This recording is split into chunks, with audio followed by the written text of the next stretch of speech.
Hey Internet, welcome to Worldview Everlasting, your favorite YouTube addiction. Yeah. Oh. And it's Tuesday, so that means...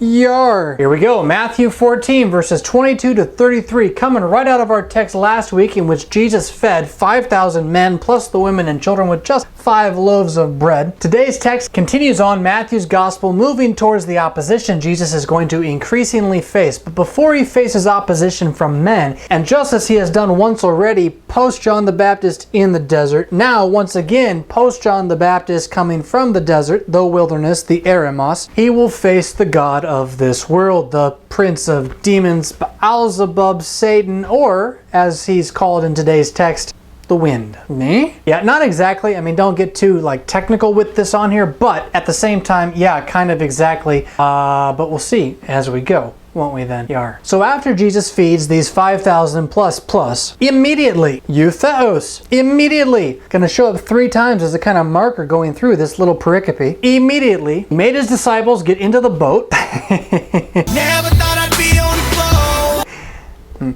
It's a big blue watery road. Yeah. While he dismissed the crowd. And after he had dismissed the crowds, he went up on a mountain by himself to pray. Which you might remember from before last week's text was what he was trying to do in the first place when the crowds beat him around the sea and met him on the other side. So when evening came, he was there alone. But the boat was by this time a long way from the land. Stadius palus, much stadiums, many lengths, a great distance from the shore. And here's where it gets kind of interesting. This boat out in the middle of this fairly large sea is getting basa nidzamanand. Basa nidzamanand, you say? It's been a long time since I heard of anyone being basa nidzamanand. Indeed it has. The word in a standard English translation will say something like being beaten or being pressed hard by the waves, but the literal translation, the kind of root of the word, is torture, torment, being just totally rocked, not in a good way. Almost as if there's this spiritual edge to it. This is a word that is used also in Matthew to describe the struggle of birth pains, as well as what Jesus is going to do to the demons at the end of time. And there is sort of a demonic overtone to what's going on here. Now to finish out that verse of the text, the boat is being tormented by the waves because the wind, the animas, is hostile. Or as the lovely and gentle ESV says, beaten by the waves because the wind was against them. But here's the thing, this wind is kind of beginning to be personified in this text. How do I say this? Why do I say this? This wind is not just against them as in, hey, here's a storm that came up, although that is what happened, but as in, if there is not an actual demonic element going on behind this story, as in the devil is trying to flout the faith of the disciples in the boat, then at the very least Matthew is picking up on this and trying to show us how Jesus has power over, yes, even the demons. Now he's already shown us this a little bit, but he's going to do it again. To make all this kind of make a little more sense, let me give you one more verse here. The next line then says, in the 4th watch of the night, he, Jesus, came to them walking on the sea. Thalason. Now, here's the deal. The Hebrew peoples, like all peoples of the ancient world, were not so modern as we. They didn't disconnect nature from the spiritual world with such a scientific overestimation of our human ability to perceive. The big difference between the Hebrews, at least the faithful ones, and other ancient cultures was that the other ancient cultures worshipped the spirits in these forms of nature, whereas the Hebrews just recognized that these forms of nature were subservient to God and to God's angelic host as he sent them to do what they would with and for and by means of the nature. So that the stars in their course are there because the angels care for them. And the sea is calm and at order because God rules his creation through the angelic orders and hosts that preserve and serve mankind. So that's all real deep. But just get this nugget right here. For the ancient world, one of the greatest false gods that was worshipped, especially in the region of the Philistines, that is the region that would have been right next to the Sea of Galilee, was the god Yam. Yam is the Hebrew, Aramaic, Middle Eastern way of saying that word thalason, sea. Yam was the god of the sea, the god of the depths, the god of chaos. And as in many other pagan religions, very closely connected to the underworld and the caretaking of the dead. So Jesus is by himself and his disciples go out on this little boat in the middle of the sea, and suddenly a wind comes against them, tormenting them with hostility so that it shakes their boat. And in the midst of this chaotic, demonic-like, possibly actually demonic, storm, here comes walking Jesus. And he's walking on the Yam.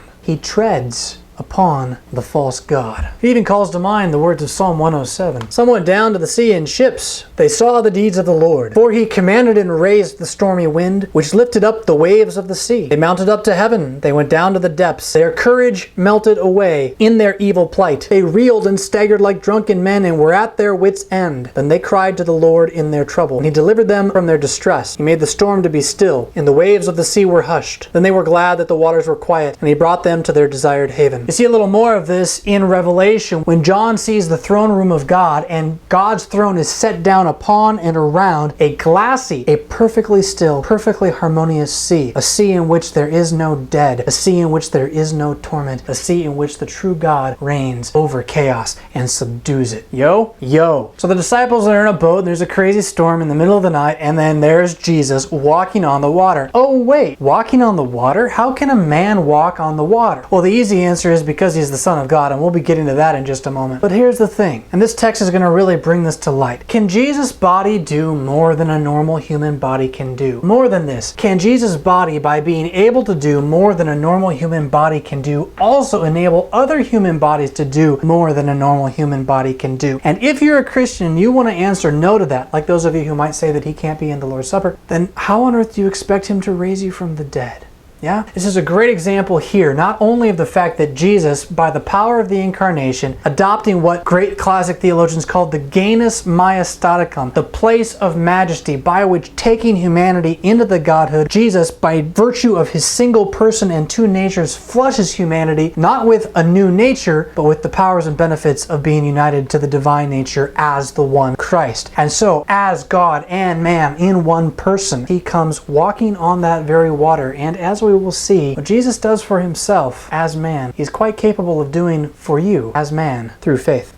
Keep reading. But the disciples, seeing him upon the sea, the thalasson, the yam, the demonic darkness storm stuff, out walking there, were stirred up and troubled and frightened, saying, Phantasma! And they didn't mean Walt Disney stuff. It meant a ghost, a spirit, a haunt, not the kind you want to come near you, a disembodied demon. And why would they be expecting this in this stormy weather? Because they know what we've forgotten. This world is the place of angels and demons, and they are not in a realm so far off, but content light against darkness for the essence of the world. Demon's gonna lose. Already did. They even know it. Why are you here, Jesus, Son of the living God? Have you come before the appointed time to torment us?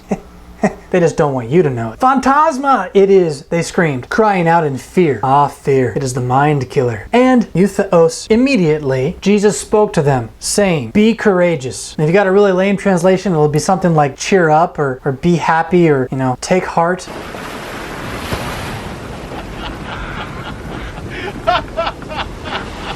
Yeah, pharisete. Not only is it the word that means I have courage, but on top of that, it's in an imperative form. What that means is that Jesus is looking at them and saying, not would you please do this, not come on do this, but he's speaking it. He's bespeaking it to them and expecting it to change who they are. Courageify, he says. Take courage, he says. If he was anything less than a god, it might be something as simple as buck up, be a man, get over it. But it's more than that. It is be couragified, ego eimi, I am. Not a common statement in Matthean work. Usually we would think of John's work where he says I am, but here this is what he says to these disciples who think they see a demonic beast upon the stormy, chaotic yam, threatening to overthrow their ship of life and destroy it in the depths. Jesus walks upon the false gods, claiming, I am. Woot? Fear not. And answering him, Peter, always quick to speak, said, good stuff actually, and yet strangely tempting, but who's being tempted? Lord, if, there's that tempting word, but who's being tempted? If you are, I am, command me to come to you upon the water. Now is Peter saying this because he doesn't believe this is really Jesus, or because he doesn't believe Jesus can do it? What's the question? Is he asking, if you are Jesus, command me to come upon the water? Or is he asking, if you, Jesus, who we see now, are I am, command me to come upon the water? And how can you go past that little phrase, command me to come upon the water? It says on the water in the English and the ESV, but it's upon. How can you go past that and not think about the fact that at the end of this very gospel in Matthew chapter 28, he will command all the nations to come to him upon the water, baptized into the name of I am. Whoa. But here's the deal. Every other place where someone says if to Jesus, if you are the Son of God, do this. If you are the Son of God, do this. They're trying to tempt Jesus into not believing. They don't believe already. Peter wants to believe. He is the weak in faith. And so the temptation is unto him, not unto Christ. And so unlike every other situation in which Christ denies the temptation and says no, here is if you are, I am, then say this so that I might believe. And guess what Jesus does when someone wants to believe? He gives them something to believe. He said to him, come. And getting down from the boat, Peter walked upon the water. How can a human body do that? You could be like Calvin and say that Jesus changed the water so he could walk on it, both for himself and for Peter. Tell me that's not your reason attempting to teach the scriptures what they say. It says they're walking on water. Crazy that. And then get this. And he came to Jesus, but seeing the animos, the wind, he became afraid. More on what that means in a minute. And beginning to sink, great word there, kanta pontis sesthai. Ha! Say that 10 times fast. I think I pronounced it wrong. He called out saying, Lord, soson me. Save me. Oh, beautiful words. Help, help, I'm drowning. And immediately, Eutheos, stretching out his hand, took him and said, Olagapiste. 2 words, little and faith. Shoved together. Little faith. Little faith. Yeah. Follow the question of what it means to have little faith. Why are you edistasas? 2 words shoved together. To stand. Verb, stand, place, set, worldview, thinking, mind. 2 minds. Why are you little faith with 2 minds? One that trusts, one that doesn't believe. That is in fact what Jesus came to deal with and to overcome and to destroy. The double-mindedness, the two-sidedness of mankind's unfaithfulness toward God. And so, be courageous, be couragified, he says to them, and coming up into the boat, the animos abated, rested, settled. As if he could say to the spirit, the wind, the demon, the who knows what, you can calm down now. It's okay. I'm here. And it does. A glassy sea. I mean, it's right there in Revelation chapter 20. And the dead were judged by what was written in the books according to what they had done. And the sea gave up the dead who were in it. Death and Hades gave up the dead who were in them. And they were judged. Thank God your name's written in the book of life, huh? But see, you get it? Death, Hades, sea, all connected, even in ancient pagan religions, but all the more so does Jesus tread upon them, keeping the waters underfoot and reversing it all, commanding his own people to come to him upon the water through faith. So now let's go back here and look at this thing that happened to Peter. If Jesus changed the water underfoot for him to walk upon it, because obviously, as Calvin teaches, a human body cannot walk upon the water, so it would have to be changed. How come Peter sank? Did Jesus just, oops, sorry Peter, just testing you there. Seeing if you'd call out for me before you drown. Lord, save me.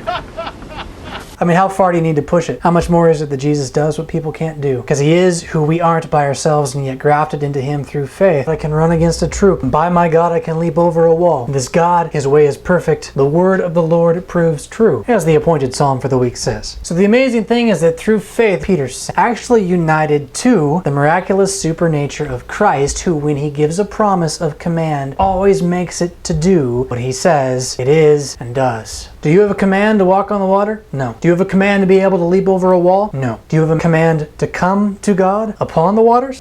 Yes. And you got another command too. Take, eat, take, drink. I am. Remember me. Receive my words. That's exactly what the disciples did when he got in the boat and that wind shut its mouth. The ones in the boat worshipped him because he was who he said he was. I am. What they said was, truly, of God, Son, you are. He is. It's the good news. That's the text. Preach it, brothers. Believe it, peoples. Boogity, boogity, boogity. Rock on.